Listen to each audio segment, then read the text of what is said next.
My name is Clara Evans, and I am 30 years old. For most of my life, I have believed that love, like a well-tended balance sheet, could be quantified, measured in actions, accounted for in gestures, and ultimately proven in grand, definitive statements.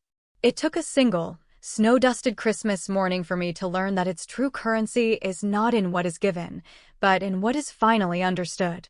The air in our family home that morning was thick with the scent of pine and baking cinnamon, a fragrance I had associated with joy since childhood.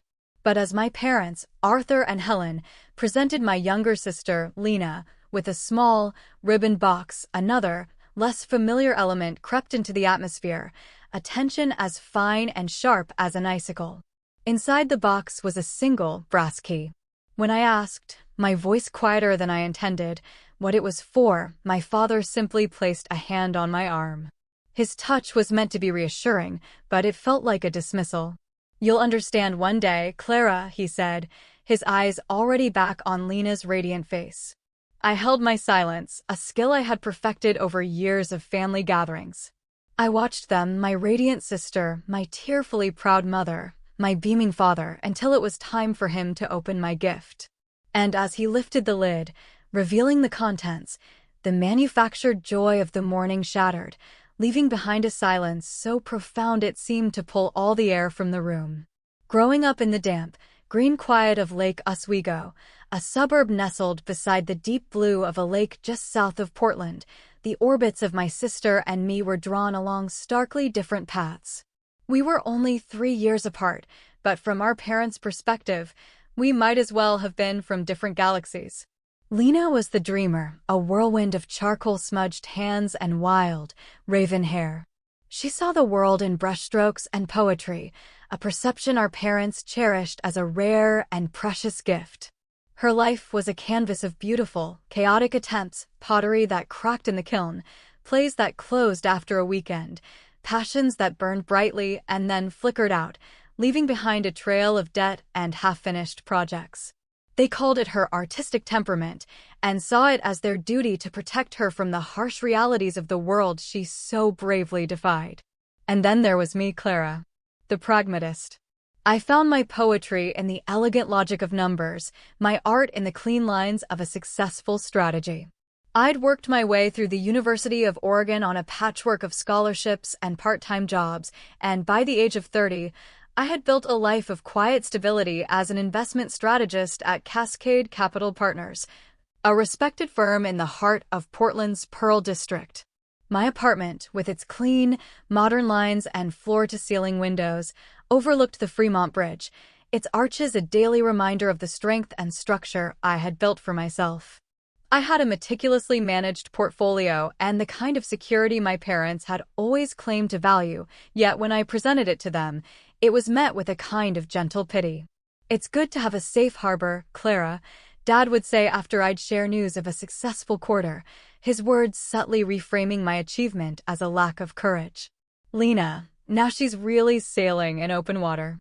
Lena's open water was a sea of our parents' funding. For a decade, they had been her patrons, her benefactors, her emergency fund. They paid the rent on her perpetually cluttered studio in the Hawthorne district, cleared her credit card balances, and bought the expensive canvases for masterpieces that never quite came to fruition.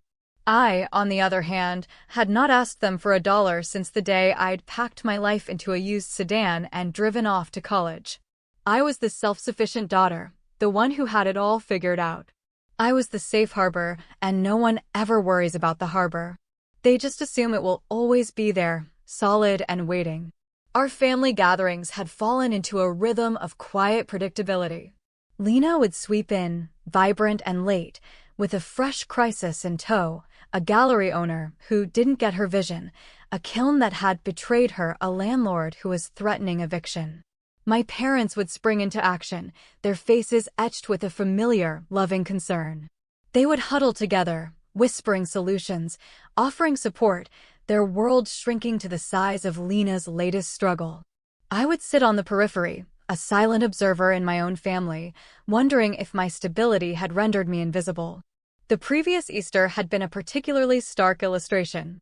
I had just orchestrated a complex merger for a major client, a career-defining moment that had earned me a significant promotion. I'd driven to my parents' house feeling a rare flicker of pride, hoping to share the news. But I'd barely gotten the words out before my mother interrupted, her hand on my arm. "Oh, honey, that's wonderful, but we have to talk about Lena. Her roommate is moving out, and we're not sure how she'll manage the rent. We have to figure something out." Later that night, from the guest room, I heard my father's low murmur through the wall, telling Lena not to worry, that they would always make sure she had a home. I lay in the dark, the city lights of Portland a distant glow, and felt a familiar, hollow ache. Their definition of home felt conditional, a safety net reserved only for the one who seemed most likely to fall. Even so, my love for them was a deep and unwavering constant. I understood that beneath Lena's bohemian bravado was a fragile core of anxiety, a fear of failure that my parents felt compelled to buffer. Over time, I had learned to source my own validation, to find satisfaction in the quiet competence of my own life, rather than waiting for an applause that never came. Yet, a small, persistent part of me, the child who still lives somewhere inside the capable adult, yearned for them to see me. To truly see the strength it took to build my world, not just the safety of its walls. It was this stubborn hope that led me to plan my father's Christmas gift, an act I'd been orchestrating for months. I had decided to forego my usual year-end trip to the sun-drenched coasts of California and instead return home, armed with a gift that was more than a present. It was a statement. It was a bridge. It was my attempt to prove that my safe world of numbers wasn't born of a fear of passion, but from a different kind of passion altogether, a fierce, protective love for the family I felt I was slowly drifting away from. The secret revealed itself on a misty Saturday in late September. I was home for the weekend, helping my mother clear out a corner of the attic. Amidst the scent of dust and aging cedar, tucked away in a battered trunk filled with my father's old drafting tools, I found a stack of official-looking envelopes. They were from a local credit union, their logos stark and unfamiliar. With a growing sense of dread, I slid a finger under the flap of the top one. The words swam before my eyes, notice of default. His business, Evans Woodcraft, a custom cabinetry workshop he had run my entire life, was failing. The house, the sturdy colonial that held the sum of our family's history within its walls, was less than 90 days from being repossessed. My first instinct was to run downstairs and confront him, to demand an explanation. But I knew my father. His pride was as finely crafted and unyielding as the cherrywood cabinets he so loved to build. He would never admit his struggle, especially not to me, his financially astute daughter. So, I chose a different path. The following weeks were a blur of discreet phone calls and tense meetings. I sat across polished boardroom tables at Cascade Capital, using the very skills my father dismissed to save him. I liquidated a substantial portion of my investment portfolio, a fund I'd earmarked for a down payment on my own home.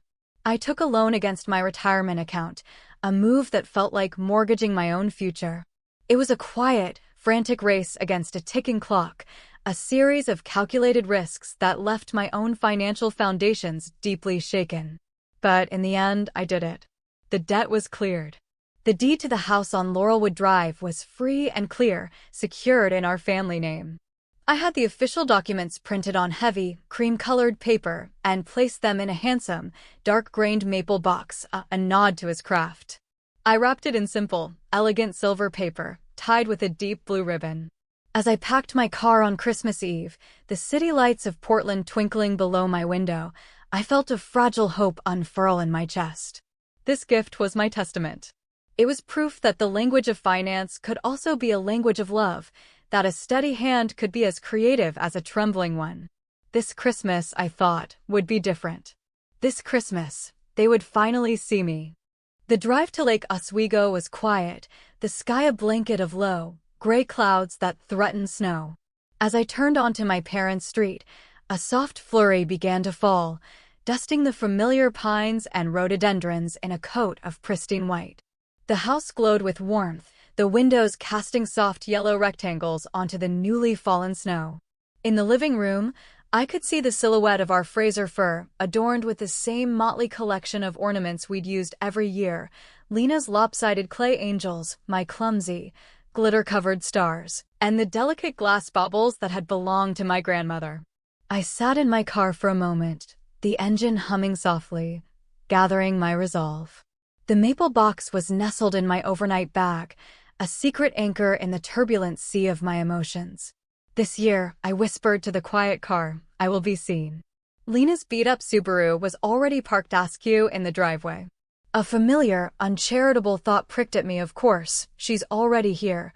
She didn't have a demanding job to leave, and I immediately pushed it away, ashamed of my own pettiness. My mother opened the door before my hand reached the bell, pulling me into a hug that smelled of roasting turkey and pine. Clara. We were starting to worry. The roads must be getting slick. I was just tying up a few loose ends at the office, I said, stamping the snow from my boots onto the welcome mat. The house was a cocoon of warmth and festive cheer. A fire crackled in the hearth, and garlands of fir and holly draped the staircase.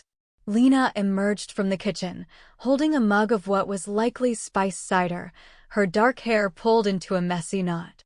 She wore a paint-splattered sweater in a vibrant shade of teal that made her look like one of the exotic birds she loved to paint. I, in my tailored gray wool coat and black trousers, felt suddenly muted, a figure sketched in monochrome. Look what the cat dragged in, she teased, giving me a quick, one-armed hug.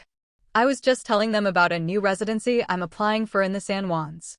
It's incredibly competitive, but I have a good feeling. That's wonderful, Lena, I said, and I meant it. But a familiar resignation settled over me, the knowledge that my own news, my own life, would once again be the quiet background music to her vibrant symphony. Dinner was a strained performance of holiday cheer. My father seemed distant, his gaze often drifting to the fire, his contributions to the conversation brief and distracted.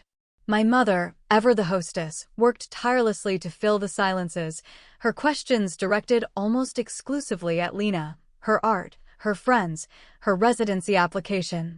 When she did turn to me, her inquiries about work felt like a recitation from a script.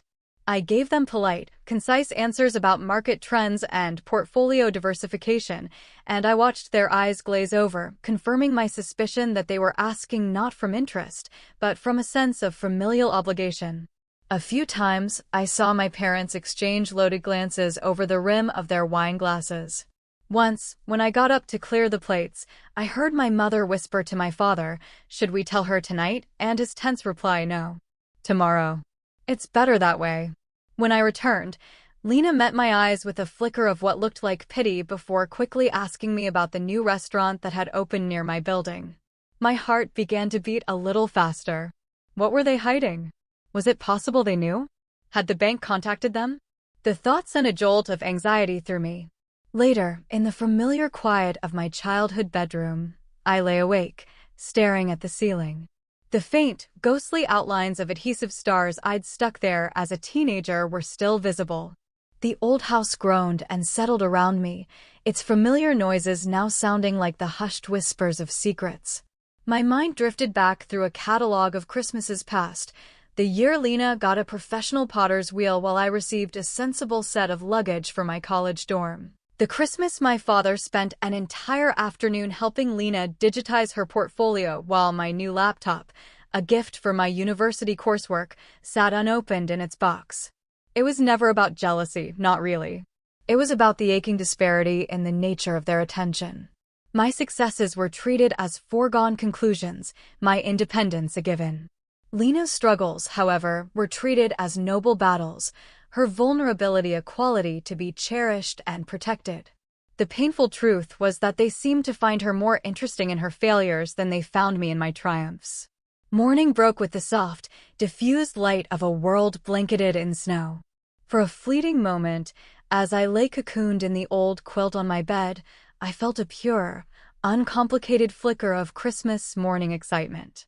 Then, the weight of the last 24 hours rushed back in, the secret glances, the hushed whispers, the heavy presence of the maple box in my bag. I dressed with care, choosing a deep emerald sweater and dark jeans, putting on my armor as I'd come to think of it, for the day ahead. Downstairs, the air was thick with the smell of coffee and my mother's famous orange rolls. Lena was perched at the kitchen counter, still in her pajamas, looking giddy with an almost childlike excitement. My father stood by the large bay window, his back to the room, his shoulders rigid beneath his worn flannel robe as he stared out at the snow-covered yard. "Merry Christmas," I said, my voice brighter than I felt. All three of them started, as if my presence were a surprise. "Merry Christmas, dear," my mother said, her smile not quite reaching her eyes. "There's coffee." We moved through the morning rituals with a strained, nervous energy. Dad kept glancing at the clock. Lena hummed to herself, a restless, joyful energy radiating from her. Mom clattered the plates as she set them on the table. "Is everything all right?" I finally asked as we carried our mugs into the living room. "Everything's wonderful," Mom said, a little too quickly. "Just a very special Christmas." Lena let out a little squeak of a laugh, which she quickly smothered when Dad shot her a warning look. The tree was surrounded by a modest scattering of gifts.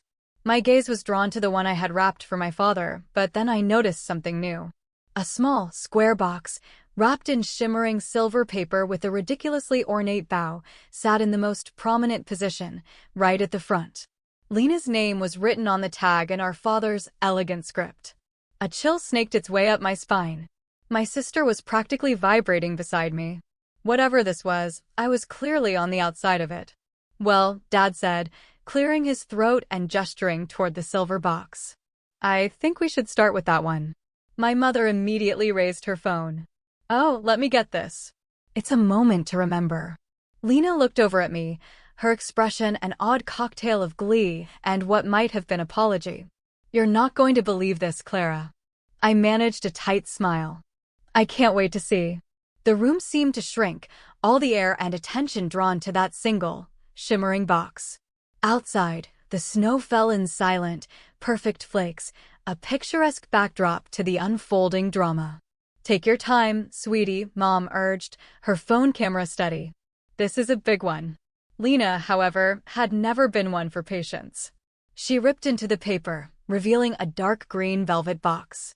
My first thought was that it was my grandmother's locket, a family heirloom I'd always assumed would one day be mine. A brief, sharp pang of hurt shot through me, but I swallowed it down. It was just a thing, I told myself. But when Lena lifted the lid, it wasn't a locket that lay nestled on the velvet. It was a key. A single, antique-style brass key on a simple leather fob. Her eyes widened, and she looked from the key to our parents, a slow, dawning comprehension on her face. Is it what I think it is?" she whispered. My father's face broke into a broad, proud smile. "The little craftsman cottage over on Hawthorne. The one with the blue door you've always loved. It's yours, Lena." My mother was openly weeping now, fat, happy tears rolling down her cheeks. "We closed on it last Tuesday. It's all yours, sweetheart. A place to finally put down roots." The world tilted on its axis. The Craftsman on Hawthorne was a beautiful, historic home in one of Portland's most sought-after neighborhoods. I'd seen the listing myself months before it sold. It had been listed for close to $500,000.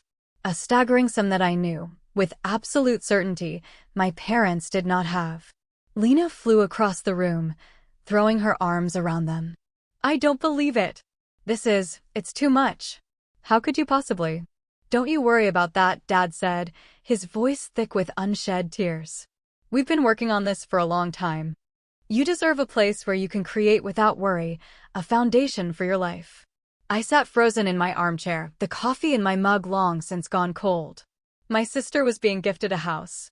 An entire, beautiful, expensive house, while the home we were sitting in was teetering on the edge of foreclosure.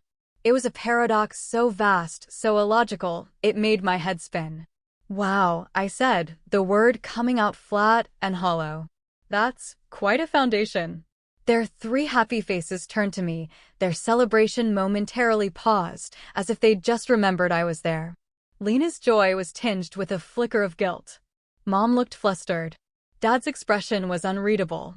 "It's a big move," I continued, choosing my words with the precision of a surgeon. "How did you manage it?" I thought, with the workshop, that things were a bit tight. It was the closest I could come to laying my secret on the table. A shudder came down over my father's face. Finances are a complicated thing, Clara. There are arrangements we've made that you're not privy to. You have your beautiful apartment, your career, Mom added, her tone defensive. Lena needed this. She needed a real start. Then came the words that landed like a slap. You'll understand someday, Dad said, his voice gentle but firm. When you have a family of your own, you'll realize that sometimes you have to do more for the child who needs you most. The implication was a blade in my heart. Lena was the one who needed. I was the one who did not. Her vulnerability was worthy of grand, impossible gestures. My strength was not. She was the one to be rescued. I was the one they could afford to forget. In that moment, the image of the default notices flashed in my mind. I thought of my depleted savings account, the loan against my future, the quiet sacrifice I had made to save this home, their home. I thought of all the years I had swallowed my own needs to avoid being a burden. Right, I managed to say. Of course. The celebration resumed around me, a whirlwind of excited chatter about paint swatches and garden plans and housewarming parties. I was an island of silence in their sea of joy. The weight of the maple box, my gift to my father, felt impossibly heavy now. What would he think when he opened it? Would he feel gratitude? Or shame? Would my act of love be seen as a power play, a silent rebuke of this extravagant, reckless gift to my sister? When do I get to see it? Lena asked, her voice brimming with excitement. We can drive by this afternoon, Dad said. It's all ready for you. We even had it professionally cleaned. I can't believe you kept this a secret for so long, she marveled. I cleared my throat. How long have you been planning this? My parents exchanged a look. We started looking into it about 6 months ago, Mom said. Right after Lena's old landlord mentioned he was thinking of selling the building. 6 months ago. The same time the default notices had started arriving. The same time my father had started looking so worn and tired during our phone calls, brushing off my questions with vague assurances that everything was fine. Well, I said, my voice thin. It's an incredible gift. We have a gift for you too, Clara. Mom said, her cheerfulness sounding forced. We got you that high-end kitchen mixer you mentioned wanting. For all your gourmet baking. A mixer. Lena got a house, and I was getting a kitchen appliance. The sheer, breathtaking absurdity of it almost made me laugh out loud. Thank you, I said, the words tasting like ash in my mouth. That's very thoughtful. Lena was examining the key. Wait, there's something engraved on the fob. She squinted. It says, the Evans Homestead. Because it's for you. But it's part of the family now, Dad explained proudly. A new branch of the family tree. The family tree. I thought of the deep, old roots of the tree we were sitting under, roots I had single-handedly saved from being torn out of the ground. Should we open the rest of the presents? I asked, my voice strained. Yes, of course, Mom said, seeming relieved to move on. The rest of the morning passed in a haze.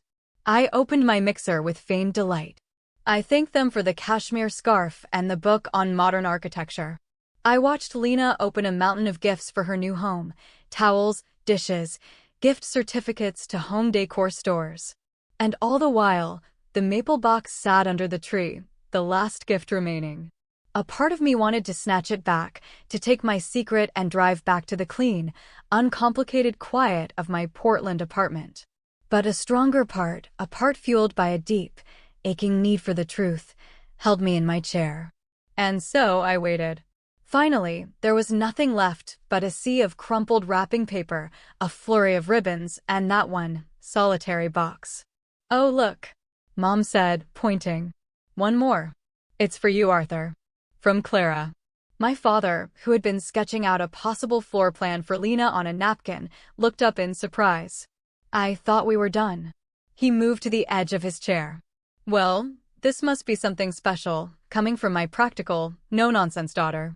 He was teasing, but his eyes were wary. Did he suspect? Was he afraid of what I knew? It's not a big deal, I said, the old habit of downplaying myself dying hard. Nonsense, he said, taking the box. Your gifts are always carefully considered. He untied the ribbon with painstaking slowness, a habit from his own frugal upbringing. The seconds stretched into an eternity. My own breath was trapped in my lungs. He lifted the lid. His polite, expectant smile froze and then dissolved. He pushed aside the single sheet of tissue paper, revealing the stark, black and white legal documents. The deed of reconveyance on top, followed by the statement from the credit union, stamped in bold red letters, paid in full. He went utterly still, his hands resting on the edges of the box as if he'd been turned to stone. "Arthur? What is it?" Mom asked, leaning forward. "Clara, what on earth did you give him?" Lena's head snapped up from her phone, her attention finally captured. I took a shaky breath. "It's the deed to this house," I said, my voice barely a whisper. "The mortgage. It's paid off." The silence that fell was absolute. The only sound was the crackle of the fire in the hearth. My father's hand trembled as he lifted the top document, his eyes scanning the page with a look of pure, unadulterated disbelief. "How?" he started, but his voice failed him. "I found the default notices," I explained, my voice miraculously steady. "In the attic, back in September. I saw the bank was going to take the house." My mother let out a strangled gasp, her hand flying to her chest. "Default? Arthur, what is she saying?" The color drained from my father's face, leaving it a pasty, grayish white. He looked, in that moment, 10 years older. "Helen, I was going to tell you. I was handling it." "Handling it by buying Lena a $500,000 cottage?" The question flew out of me, sharper and more accusatory than I'd intended. Lena stared at him, her face a mask of confusion and horror. "Dad? Is that true? You were losing our home." My father carefully placed the documents on the coffee table, his movements slow and deliberate, as if he were trying to buy himself time. "The workshop. It hasn't been doing well for years," he finally confessed, his voice a low rasp. "The recession, the changing market. I've been propping it up with our savings, but it wasn't enough." "And you never told me?" Mom's voice was wounded, betrayed. "I didn't want you to worry," he pleaded. "I had a plan." "To buy me a house?" Lena asked, her voice incredulous. "How is that a plan?" My father looked from her face to mine, then down at his own hands, clasped tightly in his lap. "The cottage, it was much less than what we still owed on this place. It was a distressed property owned by the bank. The plan was to sell this house before the bank took it, pay off a portion of the debt, and the cottage would be our fresh start. We were going to ask if we could live with you, Lena, just until we got back on our feet." The final piece of the puzzle slotted into place with a sickening click. "So the house was never for Lena," I said, the realization dawning. "It was for you. It was your life raft." Lena sank back into the sofa cushions, her earlier joy completely extinguished. "You weren't giving me a gift," she said, her voice hollow. "You were making me your landlord." "It wasn't like that," Mom insisted weakly. "We were trying to help everyone. We would have explained it all, eventually. But it doesn't matter now," Dad said, his gaze returning to the documents on the table. "Because Clara, she's paid it all off." He looked at me, his face a complex tapestry of shame, astonishment, and a sliver of relief. "How, Clara?" The balance was over $180,000. "I have investments," I said simply. "I cashed some out. I took a loan." "You risked your own future," he said, the words a quiet statement of fact. "Yes. Why didn't you just come to us? Why the secrecy?" The question was defensive, an attempt to shift the focus. I met his eyes, and for the first time, I didn't look away. "Would you have let me help you?" I asked, my voice soft but unyielding. "Or would your pride have gotten in the way? Would you have told me you had it under control, to not worry my pretty little head about it, just like you always do?" He had no answer. We both knew the truth. Lena stared at the brass key in her hand as if it were a poisonous snake. "So, what does this mean?" she asked the silent room. "Is the cottage mine? Was any of this real?" No one spoke. The perfect, picturesque Christmas morning had been ripped apart, revealing the rod of secrets and unspoken resentments that lay beneath. "I think," I said, my voice finding a new strength, "that it's time we all had a real conversation. About everything. About money and secrets and what this family is actually supposed to be."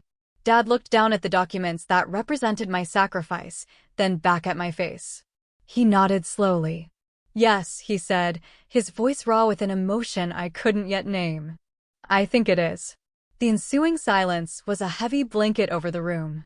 Outside, the snow fell, oblivious, creating a beautiful, serene world that was the very antithesis of the one we now inhabited. Mom finally stirred, rising from the sofa as if her limbs were made of lead. "I'm going to make some tea," she announced, her voice strained. "We're going to need it." "I'll get the mugs," Lena said, her eagerness to escape the room palpable. Dad and I were left alone. The paid-in-full documents sat between us, a stark testament to years of things left unsaid. "How long?" I asked quietly. "How long has the business been in trouble?" He sighed, a long, ragged sound, and covered his face with his hands. "It's been bad for about 2 years. But I should have seen it coming long before that. I was just too proud to admit it. I could have helped, Dad. I'm a strategist. It's what I do." "You're my daughter," he countered, a flicker of his old stubbornness in his tone. "Not my consultant. It wasn't your burden. But it was okay to make it Lena's?" The words were sharper than I'd intended. "That wasn't our best moment," he admitted, his voice low. "We told ourselves we were solving 2 problems at once. Hers and ours." Before I could reply, Mom and Lena returned with a tray.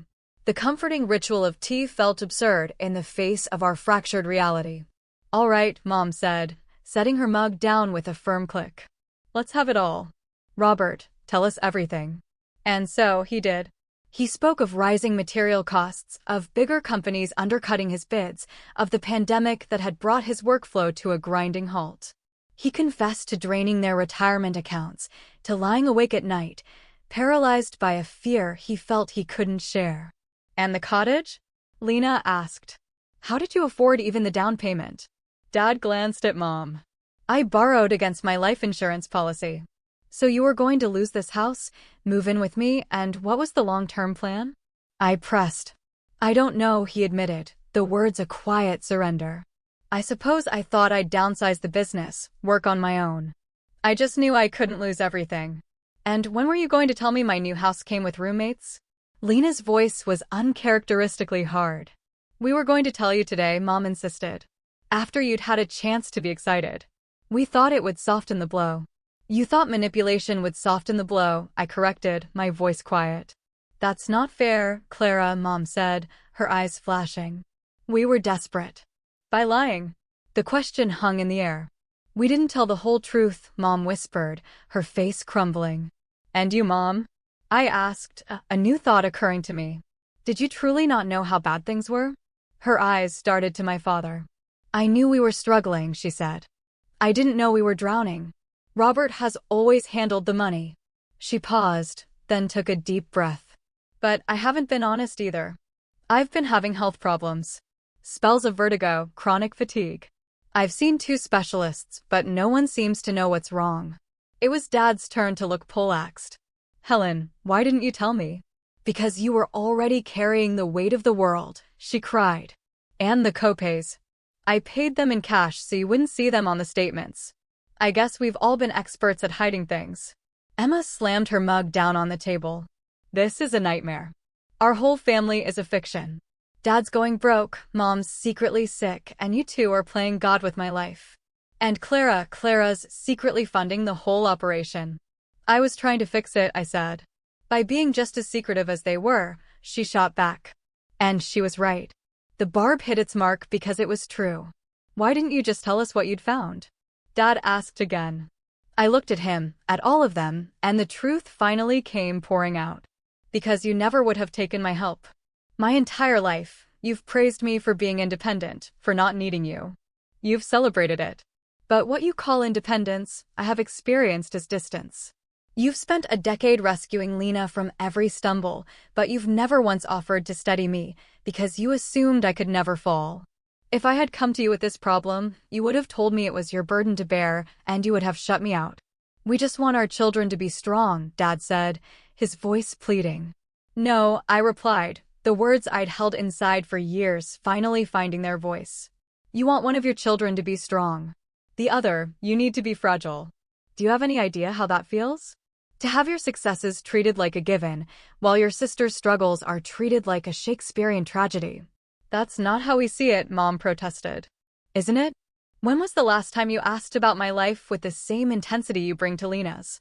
When was the last time you celebrated one of my victories with half the passion you pour into one of her crises? A heavy silence fell. Then, to my astonishment, Lena spoke. She's right, she said, her voice small but clear. You do treat us differently. My parents looked at her stunned. You've always acted like Clara is invincible. Like, she doesn't need you. Do you know how much pressure that puts on me? To be the one who's always a mess? Sometimes I think it's the only way I know how to get your full attention. I stared at her. The thought had never occurred to me. I had seen her as the favored one, the recipient of a love and attention I craved. And the truth is, she continued, looking at me, I've been jealous of you my whole life. Of your confidence, your success. The way you built your own world and never seemed to need anyone's permission. I've spent my adult life feeling like a failure next to you. You're jealous of me? I asked, incredulous. They gave you a house. No, she said, a sad wisdom in her eyes. They didn't. They tried to give me a burden. They don't favor me, Clara. They worry about me. And worry is not the same thing as respect. In that moment, the entire foundation of my resentment, the narrative I had built my identity around, cracked. We had been living in two different stories, each of us convinced the other was the protagonist. Dad cleared his throat, his eyes filled with a new, dawning understanding. I think, he said slowly, that your mother and we have made some profound mistakes. We thought we were giving each of you what you needed. But we were just locking you into roles that were hurting you both. And we were lying, Mom added softly, reaching for his hand. To you and to ourselves. So, what now? Lena asked, holding up the brass key. What happens to the cottage? To this house? Dad looked at the legal documents on the table, then at me. Clara saved this house, he said, his voice heavy with the admission. At great personal cost. The least we can do now is start telling the truth. It was a beginning. But as I looked at the three faces I had known my entire life, I realized I was only just seeing them for the first time. In the months that followed that raw, heartbreaking Christmas, a fragile, new landscape began to form in our family. The conversations were often clumsy and difficult, but they were honest. We sold the Craftsman cottage on Hawthorne, and Lena, in a move that stunned us all, insisted the profits be used to replenish my parents' retirement fund and pay for my mother to see a top neurologist in Seattle. Her diagnosis, when it came, was a relief, a treatable inner ear disorder that had been triggering the vertigo. With medication and physical therapy, the vibrant, energetic woman I remembered from my childhood began to reemerge. My father, humbled and free from the weight of his failing business, took a job as a lead carpenter for a high-end home builder. The pressure was gone, replaced by the simple joy of working with his hands again. And Lena found her own way. She admitted that the pressure to be a great, struggling artist was more suffocating than inspiring. She took a course in graphic design and discovered a talent for it. She got a job with a small, local winery, designing their labels. She still painted in her small, affordable apartment, but now she did it for herself, for the joy of it, not for the validation. 6 months after that Christmas, on a warm July evening, we were all gathered on my parents' back deck. The air was sweet with the scent of my mother's new rose garden. I have news, I said, as my father handed me a glass of wine from the winery whose label Lena had designed. I've been promoted. I'm heading a new division at Cascade Capital. Oh, Clara, that's wonderful. Mom said, her smile genuine and uncomplicated. It's a new focus for the firm, I continued. Family wealth advising. Helping different generations navigate complex financial and emotional legacies. They thought I might have a unique perspective on the subject. My father laughed, a real, hearty sound. I'd say so. You saved this family. No, I corrected gently, looking at each of them. We all did. When we finally decided to tell the truth.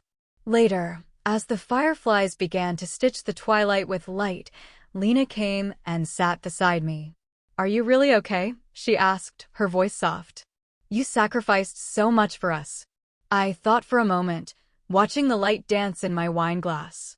Financially, I'm recovering, I said. But what I gained was worth more than any portfolio.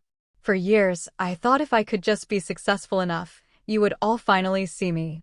But I was measuring my worth by the wrong metrics. I turned to her. I think we both were. She nodded, a shared understanding passing between us that was more intimate than any conversation we'd had before. As I drove back to Portland that night, the city lights spread out before me like a carpet of scattered diamonds. I thought about my father's words from Christmas morning, "You'll understand someday." He had been right, but not in the way he'd intended. I wasn't meant to understand favoritism or sacrifice. I was meant to understand that love isn't a transaction. It's a messy, imperfect, and ongoing process of learning to see each other not for the roles we play, but for the vulnerable, flawed, and trying humans we are. The gift that Christmas wasn't a house or a paid-off mortgage. It was the painful, beautiful, and ultimately liberating truth that finally allowed us to begin building a new home, one founded not on secrets and assumptions, but on the hard-won grace of seeing and being seen at last.